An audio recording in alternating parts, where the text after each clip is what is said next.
vraiment belle. Sérieux, ça fait... ça change beaucoup, le verron. Là? Non, plus bas un peu. OK. Correct? Ouais. Fait que ça, j'étais allée chercher la toile, là, la super toile qu'on a faite dans la bonne humeur. Et, mais ça donnait un beau résultat. J'avais oui, peur c'était pas évident, de l'avoir à répétition puis de faire comme je veux vraiment me rappeler de ce moment-là. Mais de ce qui est ressorti de ça, la toile est vraiment belle. La toile est belle, la fin est heureuse. Je veux vraiment refaire une activité comme ça. Même j'avais proposé d'en refaire une à la maison pour recréer, d'en faire une en harmonie, puis comme Réparer. une idée comme. Fait que tu vas te mettre à la tâche pour organiser ça? Ouais. OK. Hey, c'est super beau. Elle croche, par exemple. Attends, je vais me mettre sur le lit juste pour... un petit peu vers la droite. Tu me niaises, hein? Non, je suis sérieuse, baisse un petit peu vers la droite. Non, je barre. Ouais. Ouais. Non, je l'ai retouché. Je l'ai dit, t'écoutes jamais. Je t'ai dit, mais je pensais que tu parlais du gros aussi. OK, pour vrai, arrête de répéter ça. Là. Si tu m'aurais écouté, t'aurais su de quoi je parlais. Fait que là, t'es tombée fru. Je suis tombée fru, mais il a pas embarqué dans le game de me piquer, tu sais. Il m'a comme... Je le sais, je m'excuse, j'avais pas compris. Puis là, il me laissait chialer. Fait que, tu sais, ça s'est comme repris vite, vu qu'il a pas embarqué puis qu'on n'a pas escaladé ensemble. Il a pas embarqué pour te picosser, mais t'as pas fait non plus « Ah, ben là, elle veut rien savoir de moi, je la laisse seule dans ses affaires. » Puis là, ça coupe la communication. T'es resté présent pour accueillir la charge qu'elle avait sur le cœur à cause de ton comportement. Tu sais, comme « OK, je suis en punition, j'écoute ce qui se passe. » Bravo. Fait que vous êtes récupéré plus vite. Oui. OK. Excellent. C'est quand même bizarre de se parler comme ils l'ont fait, puis après ça, tout est correct. Bien, faut surtout pas banaliser ce qui vient de se passer, mais c'est pas rare des couples qui se parlent comme ça. Ce sont souvent ceux qui n'ont pas appris à communiquer ou qui sont au bout de leurs limites, puis là, ça pète. C'est des couples qui ont installé une dynamique de chicane, un peu pour comme sortir le méchant, puis après, ils passent à d'autres choses. Ça fait son temps, mais ça règle jamais le cœur du problème. Au moins, Jérémy et Emmanuel sont dans une démarche pour apprendre à s'adoucir, mais on change pas des vieilles habitudes aussi rapidement. Je comprends. Hey, on fait même pas de chin. Puis j'aimerais rajouter à ça que selon du milieu où on vient, est-ce que les parents se parlaient comme ça? Est-ce que c'est comme ça qu'on a appris que ça fonctionnait la communication? Et tout ça, ça entre en ligne de compte. N'oubliez pas, on copie notre histoire. Donc, on regarde ce qu'on a appris, puis soit qu'on le reproduit de la même façon, ou soit qu'on s'en va dans un autre extrême. Mais tout part de cette histoire-là. Donc, retournez voir l'histoire. Puis après ça, faut juste la réécrire, cette histoire-là, puis faire un choix de faire différemment. Je vais goûter à ma... Notre fin de semaine Sangria. qu'on s'est gâtés. Ouais. C'est bon? Pamplemoussé? Non, c'est bon, c'est rafraîchissant. Bon, c'est pas de la liqueur de litchi, mais on va faire ce qu'on peut. T'avais juste arrêté de tomber enceinte. Ben oui. T'avais juste à aller te faire couper quelque chose. Non. Je pense que c'est c'était en masse, là. En fait, quand je suis enceinte des lois, j'en parlais, puis il était comme non, blablabla, Non, il faudrait pas ça. Puis là, j'étais comme, là, à un moment donné, il va falloir qu'il se passe de quoi, là, parce qu'on peut pas faire des enfants à l'infini, là. Puis là, elle tombe enceinte, puis là, j'ai fait, ouais. Peut-être le temps, là. Ben oui, c'est là, Jérémy. Tu vas te faire opérer. C'est là que ça se passe, mon ami. Chop, chop. Là, je t'avertis, je pense que 15 minutes après avoir couché, je fais l'appel, là. Non, l'infirmière va être dans la chambre. Pouvez-vous y caler le rendez-vous, là? Sinon, dites-moi comment faire, moi, faire ça maison. Et là, là.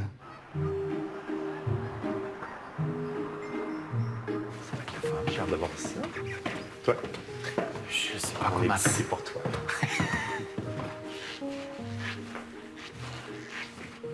Je sais plus regarder, là. Faut lire tout ça. Lis à voix haute. Non, Moi, il y a trop de textes, là. Je suis perdu. j'aime ça. Je vais se rendu au 3e texte. Je me souviendrai plus du premier. Regarde, cette bâtisse-là, ça te dit-tu quelque chose? Henryville? Non. Hôtel Central. C'est un hôtel.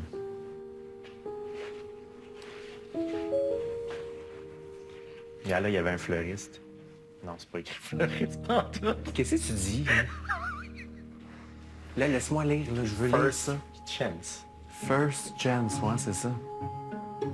Ah, je veux lire ça, là, depuis tantôt, tu me coupes. Ben, lis-les. Là, je le lis, là. Je t'écoute. Là, je l'ai lis dans ma tête. Lis-les fort. Non. Tout le long, je me suis demandé, aimes-tu? Il tripe-tu? Ça paraît jamais, là. C'est jamais comme... Même dans des mots? Il dit-tu un mot? Oui, j'ai dit. C'était pas si clair, mettons. Tu veux donc que je sois... Ben, je te demande pas d'être moi, là, mais si je me pose la question plusieurs fois, c'est parce que c'est vraiment pas clair, là. Mais c'est quoi le mode d'expression qui est plus facile pour toi en mots? Parce que ça paraît pas, ni dans ton expression, ni dans ton faciès, puis tu parles pas. Mais tu dis que tu étais bien content. Puis le bien content, il est sur un ton... Tu sais, c'est pas... Je vais m'ouvrir une compagnie, je suis bien content. C'est ça, oui. C'est comme très neutre. Tu sais, toi, tu penses juste à... T'aimes-tu ça? Moi, c'est... Oui, j'aime ça, mais moi, je trouve Mais là, ça si j'ai bien compris, vous êtes allé au musée, il est allé au musée pour te faire plaisir. Là. Ben oui. Oui. OK. Fait qu'il y a un souci. Je fais déjà mon effort. Ouais. J'espère que tu tripes. Oui, j'ai aimé ça. Oui, c'est un peu ça. J'ai aimé ça, mais lui, c'est toujours... Il faudrait que je sois expressif.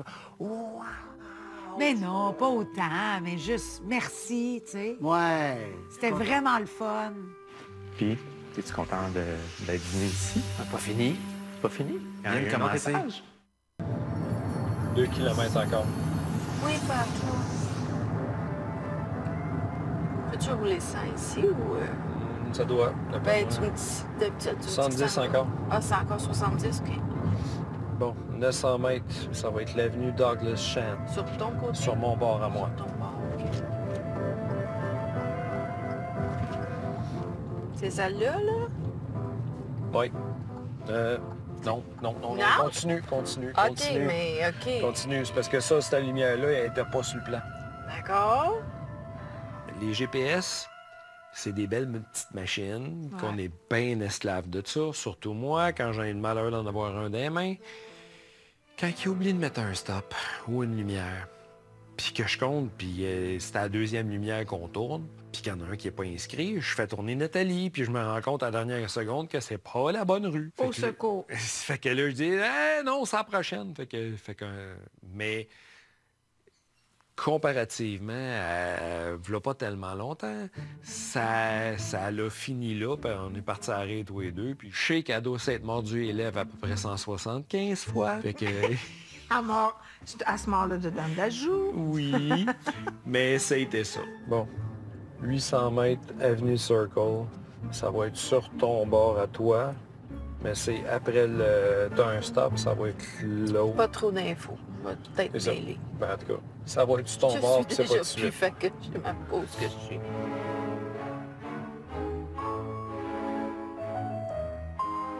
Tu prépares-tu déjà...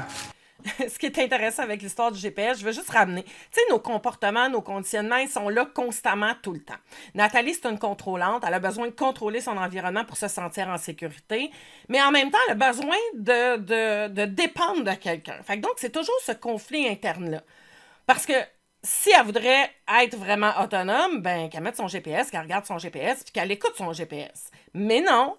Il y a Pierre qui est là, qui dit, puis que ça... Fait que je sais pas c'est quoi l'entente qu'il y a entre les deux. Mais ce que je veux vous faire remarquer, c'est que une des façons de se rendre compte qu'on est dans un conditionnement, c'est un manque de congruence. Ça ne fit pas.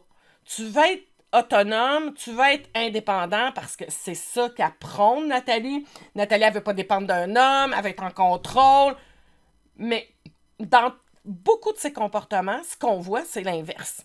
Donc, elle est beaucoup dans l'enfant, elle est beaucoup dans l'autre, il faut qu'il prenne soin d'elle, l'autre, il faut qu'il soit là, l'autre, il faut qu'il réponde à ses besoins. Donc, on est à l'antipode de l'autonomie, là. On n'est pas du tout dans l'autonomie à partir de là. Donc, ça, c'est un indice clair. Si tu te questionnes, est-ce que je suis dans mon conditionnement, c'est que c'est pas congruent. c'est pas du tout ce que tu cherches, mais tu es tellement pris dans le conditionnement parce que ça te sécurise.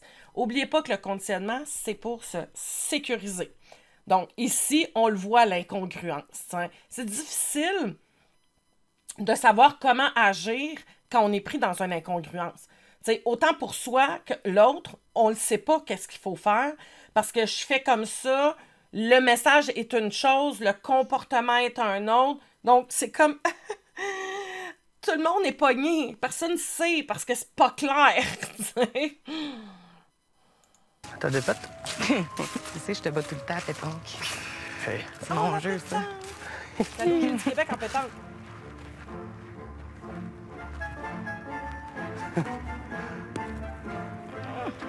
Non, t'as 2 points. Prends-tu encore le gain? Ouais. C'est Parce que je fais attention à ton orgueil, là, tu sais. Ça vient. Je Ça voudrais pas marche. que ça commence en boudin, fait que je te laisse des chances. Ça marche. Que j'ai mis en pratique d'essayer de pas m'obstiner avec lui. Fait que quand on avait des discussions, ça, c'est le moment difficile pour moi de la semaine. Tu sais, je trouvais ça dur de me retenir, là. Exemple, on prend des marches le soir. On a remarqué que dernièrement, il y a beaucoup de feuilles mortes par terre. Tu sais, puis là, il se mettait à chialer et à dire que, ben voyons donc, ça fait pas de sens qu'il ramasse pas les feuilles, da. Moi, je voulais comme lui expliquer que c'est parce que il parle que c'est bon, c'est comme un engrais naturel, c'est de laisser les feuilles, mais ça fait... Mais, tu sais, je voyais, exemple, que ça le fâchait. Normalement, on aurait comme continué la discussion. Là, j'arrêtais, puis j'essayais de changer de sujet. Toi, as-tu tendance à vouloir le convaincre que ton point de vue est favorable? Ben, ça peut arriver, oui. OK. Quand que je Fait pense là, dans que le j'ai fond, c'est raison. cette partie-là qui était... Surtout quoi? Quand que je pense que j'ai raison ou quand que je pense que des fois, juste un petit manque de connaissances, je veux comme y apporter les connaissances. Mais Moi, qu'est-ce que comme ça te fait j'essaie de quand marcher sur des œufs, de Mais dire qu'est-ce mon que ça te opinion. fait quand il donne son opinion allègrement, là? Ben, c'est parce que des fois, je trouve que c'est méchant qu'est-ce qu'il dit ou que c'est déplacé. Comme quoi? Il y a des jugements? Ouais. Du jugement beaucoup, puis des fois, je trouve que ça manque de connaissances un peu. Je veux Qu'est-ce que ça te fait quand essayer elle dit que tu manques de connaissances? Mais je sais pas, ça vient me toucher un peu. Que ça, t'as tombé à la conclusion que je connais pas ça. Ou des fois, je fais dire mon opinion, pas obligé de connaître le sujet. Je fais dire c'est une opinion. C'est quoi la différence entre toi et Lee dans votre façon de communiquer? Ben, moi, je communique très facilement. T'sais. Toi, tu parles facilement. Ouais. Tu exprimes beaucoup d'informations, de mots, de connaissances. Puis Lee, lui? Le contraire. C'est quoi que tu exprimes davantage si tu dis pas des mots et des informations? Des émotions, des feelings? Ouais, peut-être. Toi, tu vois les feuilles traîner, là, t'es contrarié parce que tu marches, tu sais pas ce que tu marches, puis ça fait pas ton affaire que là, ça sort. Ça a donc même pas de bon sens qui ramasse pas les feuilles. C'est beaucoup émotif, puis où tu peux sentir un certain jugement. Mais à ça, réponds par « Je suis pas bien, Élie, là. Écoute, c'est tough ce que tu viens de dire. On dirait que c'est plein de jugements. » Puis là, vous allez pouvoir discuter pour clarifier sans tomber dans un échange de mots. Tu comprends? Fait qu'on repart. Il dit ah, « Je comprends pas qu'elle ramasse pas les feuilles, ça n'a pas de bon sens. » Qu'est-ce que ça te fait de l'entendre parler de cette situation-là dans ce ton-là? Ben, je sens qu'il est sur le bord d'être fâché. Puis que la je sens qu'il est sur le bord. Toi, comment tu te sens? Ben, moi, je me sentais bien. Tu sais, j'étais le fun. Il fait beau, il fait chaud. On profite des dernières journées. À son énoncé, qu'est-ce que ça te fait Ben, quand t'entends ça? Je trouve ça plate, comme que je sens qu'il est sur le bord de se fâcher. Ça, c'était l'émotion? Ouais. Janie, faut que tu exprimes comment tu te sens. Là, je t'inquiète. Es-tu fâchée? J'ai peur que ça explose notre conversation. Tu comprends-tu? C'est quand t'es tout le temps dans ses affaires à lui. Bon, mais félicitations pour une de tes rares victoires à la pétanque. Je me rappelle pas que t'as déjà gagné, moi. C'est intéressant ce que Louise vient de soulever ici. Et c'est, tu sais, quand on est sauveur, là, parce qu'on a un comportement ici de sauveur. Tu sais, quand on est dans la dépendance ou la codépendance, on s'alterne ça, tu sais. Donc, moi, j'essaie de te sauver parce qu'on est dans le comportement de fait plaisir, donc de la conformisme. Moi, je suis là pour l'autre. Ma job, en tant qu'humain, c'est d'être là puis répondre aux besoins de l'autre. Donc, quand on fait ça, on n'est pas en dedans de nous. On prend pas le temps de s'introspecter. On prend pas le temps de regarder qu'est-ce que je sens. On n'apprend pas non plus à le nommer. Puis on veut surtout pas le nommer parce qu'on a peur de la réaction de l'autre si je nomme comment je me sens. Donc, on essaye de faire changer l'autre pour moins se sentir mal. Encore une fois, incongruence. T'sais. Tous les conditionnements, on est dans ça. Apprendre à revenir à soi, à s'introspecter, parce que dans le fond, on s'en fout des feuilles. Si je prends cet exemple-là, et ça s'applique à n'importe quelle personne. Là. Donc, si je prends cet exemple-là, des feuilles, c'est pas les feuilles, c'est pas le jugement. Oui, ça peut être dérangeant, mais ce qui vient la déranger, c'est la peur qui devienne en colère, qui tombe dans baboune, et que là, elle n'a pas réussi à le rendre heureux. Parce qu'elle, Puis toutes les personnes qui ont le conditionnement fait plaisir, puis je vous le dis, c'est le conditionnement le plus élevé chez les femmes que j'ai présentement quand je regarde les résultats des tests. Donc, je n'ai pas de seule. Là. Hein? J'ai été là-dedans longtemps, beaucoup moins maintenant, mais ça fait partie d'un de mes conditionnements, fait plaisir. Comme beaucoup de femmes, on était beaucoup élevées là-dedans, de prendre soin des autres, surtout dans ma génération. Donc, ça fait partie de ça, de regarder, je suis en train de vouloir répondre, je veux que l'autre soit heureux. Puis je veux être aussi heureuse au travers de ça, parce que s'il est heureux, je suis heureuse. Mais s'il est malheureux, je suis malheureuse. Donc, ton bonheur dépend totalement tout le temps de l'autre.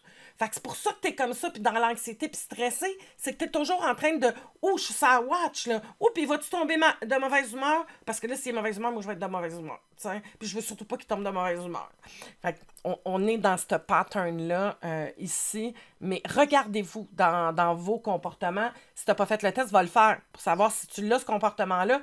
Mais sans faire le test, c'est sûr que tu le sais. Mais va faire le test, c'est le fun. Tu vas voir, ça va vraiment te donner lesquels conditionnements qui sont les dominants. Puis on en a 3 qui sont dominants. Des fois, sur les 5, on en a 4, mais il y en a 3 qui nous dominent. Mauvais perdant. Tu fais une autre course? Hein? Dernier rendu à la voiture, il y a crotte au cul. J'adore nos participants avec leur expression de salive, la crotte au cul, je pogne le paquet, ça va bien. Tout va bien. Ça va très bien. T'es-tu prête à aller voir Louise? J'ai juste peur qu'on arrive lundi, puis ça a quand même été mieux, il y a une belle amélioration, blablabla. Puis qu'après la semaine soit de la merde, puis qu'on arrive la semaine prochaine, puis c'était de la merde, blablabla, blablabla. Je pense pas, je sais pas. Ah ben super, c'est très rassurant. Vraiment, là, ouf. Je me sens en pleine confiance maintenant. Faut voir que ça allait dire. Je pense pas, je ne sais pas. Ben oui, ça va. Je veux pas te dire que tout repose sur tes épaules, mais c'est un peu ça. Ben oui, ça va bien aller. J'ai piqué ma petite crisette, là. Ta crisette? Oui. Je suis encore un enfant. Faut encore que je me fasse dire que je suis bon. T'es bon, Jérémy. Non, ça... Oh, t'es un bon bébé. Mais c'est normal d'avoir besoin de reconnaissance en relation, non? Oui, valoriser son partenaire puis l'admirer, c'est important. Mais en même temps, un trop grand besoin de reconnaissance qui vient des autres, ça peut dénoter d'un manque de confiance en soi. Donc, c'est important d'apprendre à s'accorder de la valeur soi-même sans évidemment aller dans l'extrême où là, on aurait un problème d'ego. Je suis rendu trop loin, je pense, dans mon insécurité. Peut-être. Mais ça, tu sais, c'est correct. Hein? C'est correct quand on a conscience, puis que tu travailles là-dessus. Ouais. C'est-tu en confiance avec Jérémy? Qui va être là, qui va pas t'abandonner? Je peux pas dire que j'ai beau me dire, je peux, je suis pas capable. Je doute toujours de tout. Je doute des autres, je doute de mes choix, je doute de moi, je doute de... Tu manques de confiance? Oui, vraiment beaucoup. Tu sais, souvent on dit, quand tu travailles dans une grande compagnie, tu es un numéro. Ben moi, je me sens un numéro, point. Tu sais, dans ma vie de tous les jours. Elle est tellement précieuse pour ses enfants, pour son conjoint. Oui, mais elle sent pas ça. Je sais, je sais. Fait que t'as pas l'impression que si t'étais pas là, ça ferait une différence dans la vie des gens? Non. C'est triste. Dis de même, hein? Ouais. Qu'est-ce que ça te fait quand tu constates ça? Non, mais c'est vraiment triste. Comment on fait pour donner de la valeur à quelqu'un? Comment tu fais pour faire sentir à tes enfants qui ont de la valeur et qui sont importants? Ben, je les écoute, je les soutiens, j'essaie de les accompagner, même si je suis pas toujours d'accord ou, tu sais, je vais avec leurs besoins. Puis ils sentent-tu qu'ils ont de la valeur à tes yeux? Ben, je pense que oui. Fait que tu leur donnes du temps? Oui. Tu leur donnes de l'importance? T'écoutes ce qu'ils t'expriment? On le fait-tu avec un annuel? Je pense que là, ton chum a commencé à comprendre ce que tu avais besoin. Fait qu'il va donner de l'importance, du temps, puis il va s'investir là-dedans. Mais je pense qu'une partie de toi qui doit se donner ce temps, cette importance-là. On va y arriver un pas à la fois. On peut pas être parfait du jour au lendemain. Non, non.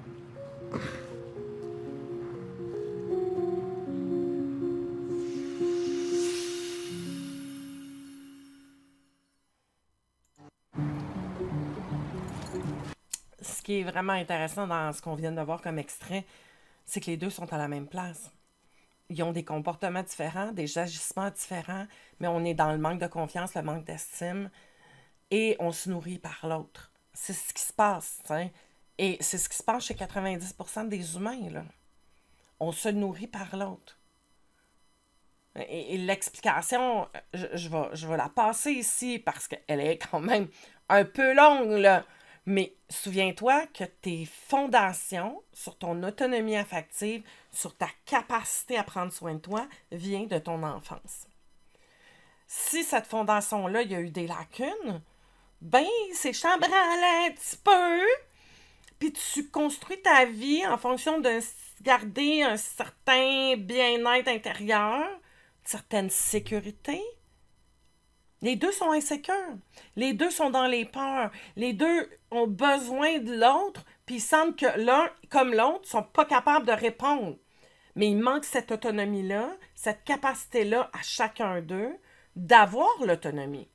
Quand on est, et je reviens, là, je dis eux, mais c'est de façon générale, deux partenaires qui sont ensemble, qui manquent de confiance, qui manquent d'estime, vont combler leurs besoins au travers de l'autre. Je vous en parlais la semaine passée. Souvenez le 25%. Si je suis capable de m'occuper de moi à 10%, puis que moi, je sens que j'ai de la valeur à 10%, ce qui est vraiment pas beaucoup, 90% va venir de l'autre, de l'extérieur.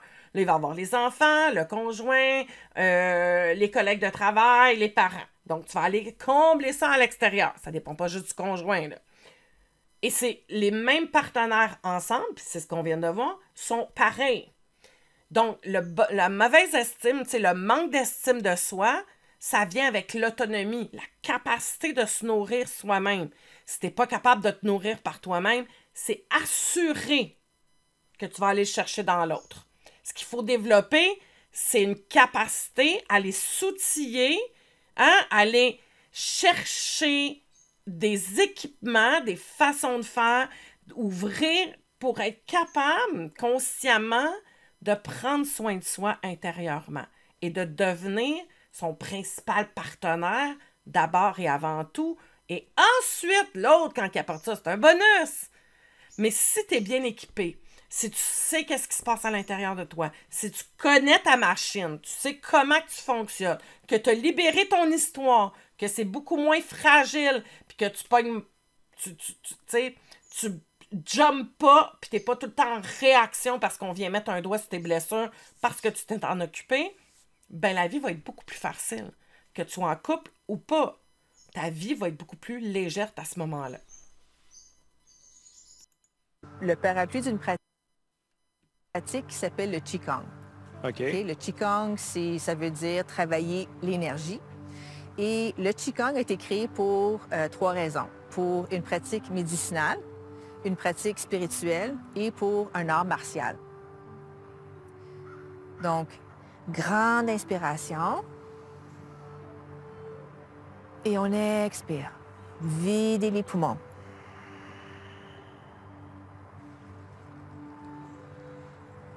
Et on pousse les paumes vers le sol. On ramène les mains. Ah oui, je me suis trompée. Oui, c'est le même.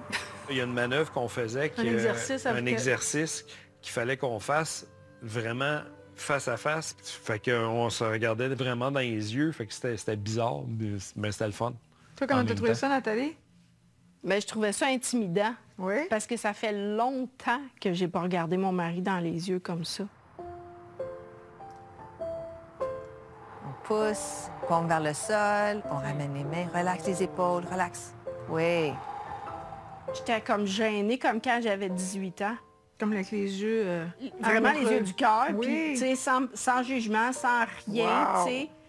C'était comme un peu malaisant, malaise, mais c'était de le soutenir quand même, puis de faire comme, ben, oui, soutiens-les, là. Bravo. Parce que c'est important. Ça me fait un petit vlot, puis en même temps, ça fait, tiens, dans le fond, c'est pas si loin que ça, ce regard-là qu'on a un pour l'autre. Oh! C'est beau, ça! Oui! On aime ça, entendre ça! Bravo, Pierre! Mais c'est que si cette connexion-là est encore là entre vous, malgré tout. Super. Fantastique. And shake it out. On se dégourdit un petit peu. C'est bon. Un beau signe de respect.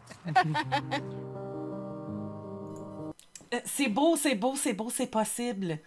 C'est possible quand les deux s'investissent, c'est possible quand c'est là, c'est possible de surmonter les blocages, les blessures.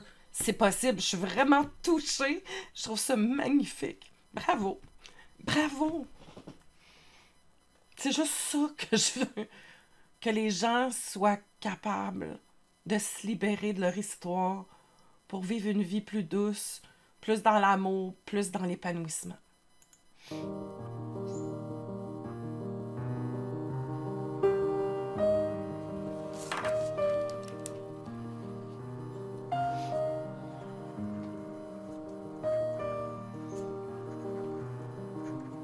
Là, Lise, c'est l'heure que tu reconnaisses à quel point tu es fort émotivement. Je te dis pas que tu n'es pas intelligent intellectuellement, mais ta force, ton intelligence première, c'est vraiment intérieur. Tu es intuitif, tu es perspicace, tu es créatif, tu sens les choses arriver. Tu sais, comme une intelligence de rue. C'est comme tu n'as pas nécessairement une scolarité puis des connaissances, mais tu comprends vite comment les êtres humains fonctionnent. Tu comprends vite comment ça se passe dans un tel et tel environnement. Ça, c'est pas beaucoup valorisé dans notre société.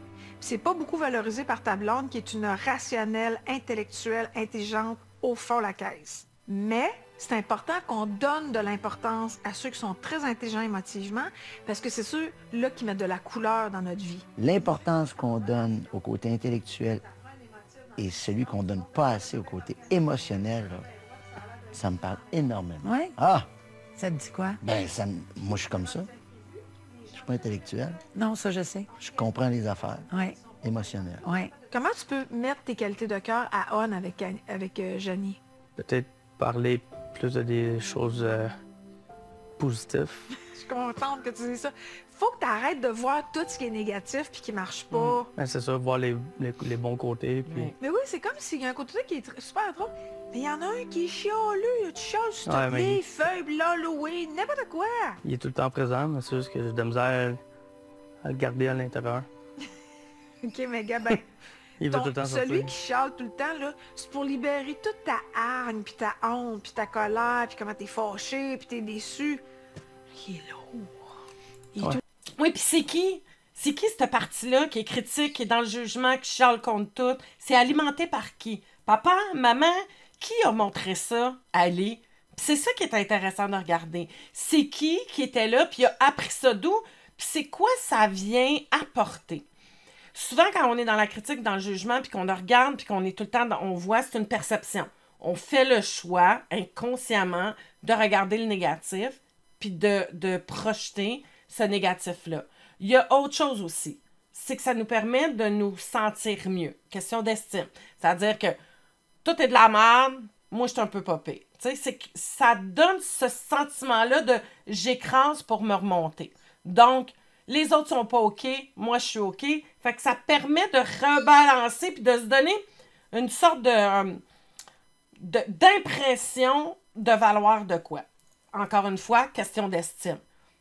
Mais d'être dans ce négatif-là, ça crée constamment ce noir-là puis ce sombre-là. Exercice, force-toi à voir le beau. Regarde le beau qu'il y a autour de toi. Gratitude le matin, gratitude le midi, gratitude le soir. Merci à quoi? L'autre chose à quoi ça sert, puis ça c'est important que tu saches ça, c'est que le cerveau est conçu pour voir le négatif. Le cerveau est conçu pour voir qu'est-ce qui pourrait être dangereux. Parce que la fonction du cerveau, c'est de te garder en vie. Donc, il y a toujours il va regarder autour, puis il va voir ce qui pourrait être peut-être une possibilité de danger. Donc, c'est comme ça qu'il va fonctionner. Fait qu'il est plus configuré pour voir ce qui ne fonctionne pas que ce qui fonctionne. Mais c'est pas une excuse. Hein? C'est pas une excuse parce que c'est facile de s'émerveiller quand on décide de faire des exercices qui nous permettent de voir le beau et de comprendre de qui ça vient. Est-ce que moi, je vais être comme mon père si c'est mon père qui est chialeux et qui est critique? Est-ce que c'est comme ça que j'ai envie d'être? Comment je peux faire pour être différent? Qu'est-ce que je pourrais libérer, qui va faire en sorte que moi, je vais vivre ma vie et non pas celle que mon père m'a enseignée puis que j'ai achetée inconsciemment. Aujourd'hui, tu as le choix. Tu peux changer. Et c'est ça qui est extraordinaire. Tout le temps fâché. Tu comprends? Oui, très bien. Puis en même temps, il y en a un qui est capable de prendre ça léger, d'être libre, de trouver ça drôle. Fait que tu l'as trouvé d'instinct. Quand je te dis que tu étais intelligent émotivement, là, regarde, tu l'as trouvé, j'ai rien dit. T'as dit peut-être moi les affaires positives. C'est l'heure.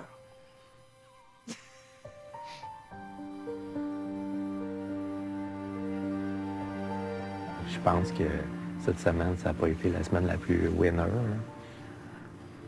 En tout cas pour moi. Je pense que ça vient des deux bords. Là. Il faut pas se mettre trop de pression non plus. Faut pas être parfait tout le temps. Toi, tu essaies de faire ça. C'est ça que tu essaies de faire. Fait que ça fait en sorte que tu te tannes vite. Moi, mais là, c'est pas pareil.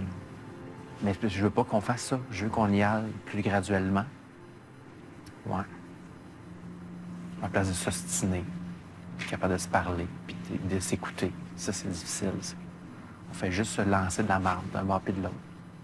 Un dit quelque chose, l'autre dit d'autres choses. Là, ça arrête jamais.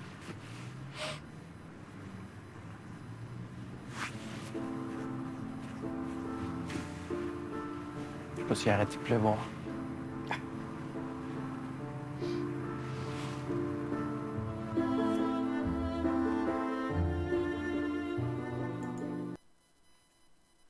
Et le grand silence envoie plein d'infos. Je pense qu'il y a un gros questionnement, il y a un inconfort qui est là, il y a le doute, est-ce que ça va fonctionner, qui est dans ce silence-là. Tout changement demande du temps. Essayons de voir les bons coups qu'on fait. Des tableaux, hein, ça peut être ça. T'sais, avant de se coucher le soir, on met une feuille au frigo, on fait ça ensemble. Hey, de quoi t'es fière, toi, aujourd'hui? De quoi je suis fière? Je sais pas si je t'en ai parlé. J'avais fait cet exercice-là avec mon fils et on avait fait ça conjointement avec la prof pendant une période où son estime était affectée.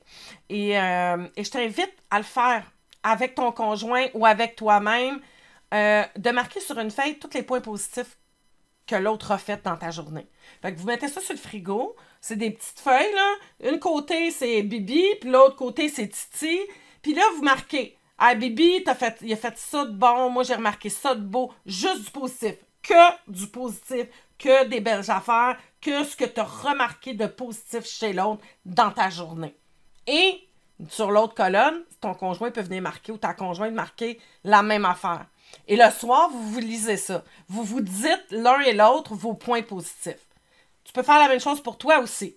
Tu sais, tu peux faire couper la chose en quatre. Ça, c'est Bibi de moi, puis ça, c'est moi de moi. Donc, moi, je suis fière de quoi dans ma journée? Et ça va level up grandement votre estime parce que tout part de là. Sur ça, je te souhaite une magnifique fin de journée. Merci d'avoir été là. Si tu sens que je peux t'aider à faire un bout de chemin, ça va me faire plaisir. Tu as juste à me contacter en privé. Et allez voir sur mon site web, il y a plein aussi d'ateliers qui sont là présentement que tu peux prendre, acheter et de façon autodidacte. Et partage si tu sens que cette vidéo-là peut apporter à des gens. Merci. Bye bye.